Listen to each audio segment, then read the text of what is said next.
Hello, আজকে একটা জিনিস শেয়ার করব তোমাদের সাথে। ওয়েট, আমার অনেক শখের একটা জিনিস ছিল। এই থালাটা বিশাল থালা, দেখাও যায় না। ঠিক আছে, আমি এটাকে আরও ভালোভাবে দেখাই। এই যে আমার বিশাল ভাতের থালা, কয়েক বছর আগে শখ করে কিনছিলাম। কয়েকদিন খাওয়ার পর আমি এই থালা আর খাইনি, কারণ এটা বিশাল। এটার মধ্যে খাইতে গেলে না একটা সময় হাঁসফাঁস লাগে। তো আজকে আম্মু কয়েকটা আইটেম করছে, ভাবলাম একটু আয়েশ করে থালা নিয়ে বসে খাই। তো ওই যে ভাত নিয়ে নিছি, জানি না আজকে খাওয়ার পর অবস্থা খারাপ হয়ে যাবে।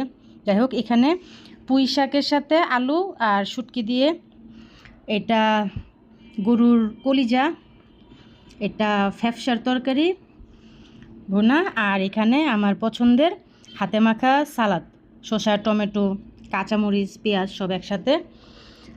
তো আমি খাই।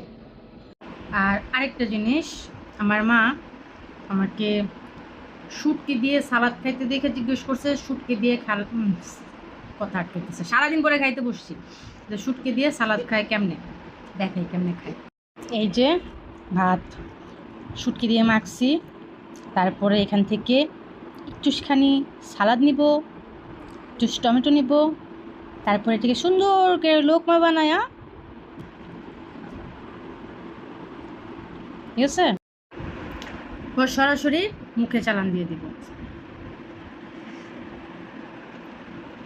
তো এমনিই খাই শুটকি দিয়ে সালাদ। আর আমি সব কিছু দিয়ে সালাদ খাইতে পারি, শুধু একটা সমস্যা, দুটা গাল ফুলায় খাই।